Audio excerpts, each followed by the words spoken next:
Hi, welcome to today's episode of LAWBY podcast. In this episode, we will embark on our journey towards the heart of the Constitution, that is the ninth schedule. We have segregated this episode into 4 parts: history, scope, aftermath, and outcome. Under Honorable Nehru's leadership, India's first independent government drafted the ninth schedule. Imagine there is a law that are exceptions to the rule book still on fair play terms in the game. Imagine a law that also helps distribute land more evenly among farmers, a noble cause, right? But what if this law seems to bump into your right to property? This is where the ninth schedule steps in, creating a zone of protection for laws that might otherwise violate your fundamental rights. This podcast is all about laws that secure education for all, laws that uplift marginalized communities, and even those that promote cooperation among us, which is like a toolbox for creating a more inclusive society. Even though laws in the ninth schedule might seem immune to review, the Supreme Court has stepped in to say, hold on a minute, if a law here infringes on fundamental rights or disrupts the Constitution's core principles, it can't just skate by, right? And here's where judicial review swoops in like a superhero. Think of judicial review as a checks and balances system in a game where different branches of the government acts as players. The rules for how the players can act are written in the Constitution, which serves as the rule book. Occasionally, the players may become too eager and attempt to bend the rules or take more power than they should. This is where judicial review comes in, who watches the game to ensure everyone follows the rules outlined in the Constitution. The court system acts as the referee to ensure that no player, including the executive and legislative branches of government, overstep their boundaries, violates people's right, or seeks excessive power. Judicial review serves as a mechanism to keep government players in check and ensure they follow the rules and respect each other's roles for the greater good of the people. The observation made about judicial review by one of the masterminds behind our Constitution, Dr. B.R. Ambedkar, that if I was asked to name any particular article in the Constitution as the most important, it is Article 32, without which the Constitution would be a nullity. It would not refer to any other article except this one. It is the very soul of the Constitution and the very heart of it. And I am glad that the House had realized its importance. You ever heard of basic structure doctrine? It's like the Constitution's DNA, ensuring it remains intact. This doctrine emerged in the Keshav and the Bharati case, establishing that even the ninth schedule can't replace this fundamental blueprint. It's like preserving the heart of the game no matter what. Imagine we are building a house. At first, a group of people creates the plan for the house, which is the Constitution. Later, there is a team in charge of making changes to the plan, which is the Parliament. There is a rule that says the changes made by the team should be consistent with the original plan. But sometimes, they put those changes in a special list to avoid following that rule. Now, there is a rule that says if the changes in that special list break some significant parts of the original plan, which is the fundamental rights, they shouldn't be allowed. In the Vaman Rao case, it was decided that the special rule that protects the special list doesn't apply when those changes break the important parts of the original plan. If they keep using the special rule too much, it could weaken the essential parts of the original plan. Think of the basic structure doctrine as a way to protect a remarkable trio of rights in our Constitution. The right to life, Article 21, along with the rights to equality, Article 14, and freedom, Article 19. There's something called the ninth schedule where some laws are kept safe from being challenged. But the basic structure doctrine ensures that even the laws in the safe list shouldn't mess with these special rights. It's like saying, even if it's on the safe list, it can't mess up these important rights, right? let's get into the next segment of our podcast. Scope of judicial review for laws placed under the 9th schedule. As we said earlier, there is this special list called the 9th schedule where laws get special protection. This protection means these laws can only be questioned a little in court. At first, the government made a change to Constitution called the First Amendment. This change added something called Article 31B and the 9th schedule.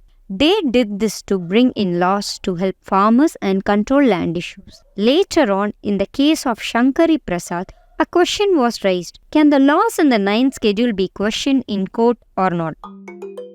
Some said that not allowing these laws to be reviewed in court goes against a specific part of the Constitution. Then in the Golapnath case, it was decided that the government needs full power to change essential rights related to personal property and other fundamental rights. This decision made the government worried. So they made another change, the 24th Amendment, to give themselves more power to change anything in the Constitution, even the crucial rights. In simple terms, the government made a list where special laws are kept safe from too much questioning in court. They first added this list to help farmers. Then there was many court cases. One said that not letting these laws be questioned in court might be against the rules. Another case said the government can't change important rights too much. So the government made another change to give itself more power to change anything in the rules,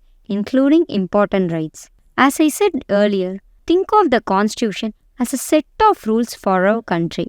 Sometimes the government wants to change these rules, and they can do that using Article 368. But there's a rule that they can keep the most important parts of the Constitution even when they change things. These important parts are like the foundation of a substantial building.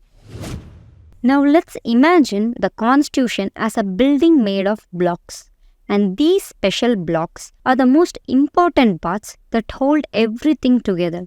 In the case of Keshavananda Bharati, as we mentioned earlier, the judges said that even though the government can change the Constitution, they can't change it so much that it ruins these special blocks, which is the foundation of our country. This decision made the government less powerful and ensured that judges had a say in protecting these special blocks. This was important for our democracy. Let's get into the next segment of this episode, which is the aftermath. Following this, there were instances where the court ruled against certain government modifications, deeming them inappropriate as they infringed upon certain limitations. As a result, the government attempted to circumvent the rules by introducing a new amendment known as the 42nd Amendment. However, the court disallowed the use of such tactics to expand its own authority. In the end, the court's decision and the idea of protecting the special blocks were upheld in other cases too. This was important to keep our democracy strong and fair. In the most important case of Vaman Rao vs. Union of India, the Supreme Court held that the amendment to the Constitution, which was made before April 24, 1973, and by which the 9th schedule to the Constitution was amended from time to time by addition of various acts and regulations, are valid and constitutional. Any changes made after that date to the 9th schedule can be questioned if they mess up the most important parts of the Constitution. In simple words, laws added to the 9th schedule after April 24, 1973 might not get complete protection if they break the important rules of the Constitution. The special protection only applies to laws added before that date.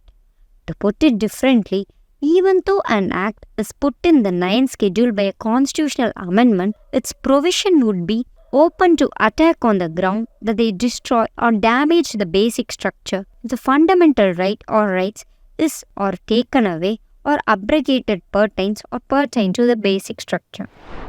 Expansion of subjects. The ninth schedule coverage of several topics over time went beyond the regulations on land reform. It eventually developed to contain legislation covering various topics including labor, education, reserves, environmental preservation, and more. The goal of incorporating this legislation was frequently to shield them from being criticized for infringing fundamental rights. Let's get into the next segment of this episode, outcome.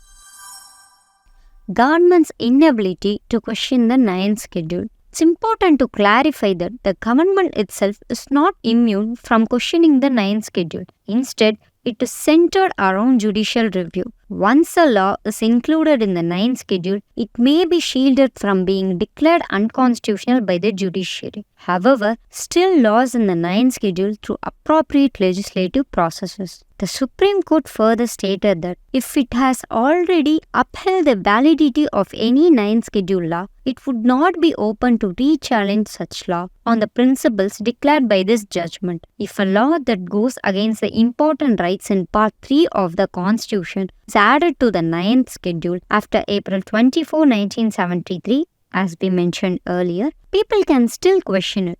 They can challenge it by saying that this law breaks the basic structure of the Constitution, which is like the critical framework made up of Article 21, Article 14 and Article 90 and their important principles.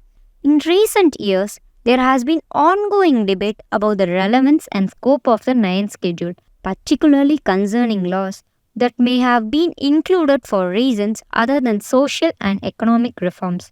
Questions have been raised about the potential misuse of the ninth schedule to protect laws that do not serve the interest of marginalized groups. Additionally, as India's society and legal landscape have evolved, there have been arguments that the concept of absolute immunity for laws in the ninth schedule should be reconsidered to ensure better alignment with constitutional principles and a contemporary understanding of rights. To sum it up, the creators of the Constitution intentionally limited how much the courts could review laws in the ninth schedule. This was because certain rights, like property rights, could lead to many arguments. The misuse of Article 31B and the ninth schedule started with the Fourth Amendment, which excluded a few non-farm related laws from being reviewed by the courts. But things changed when the Supreme Court stepped in from cases like Shankari Prasad to Keshavananda Bharati. This put a check on the lawmakers' power by setting up the basic structure of the Constitution. The ninth schedule should have been updated when the government removed the right to property through the 44th Amendment, allowing the courts to review those laws.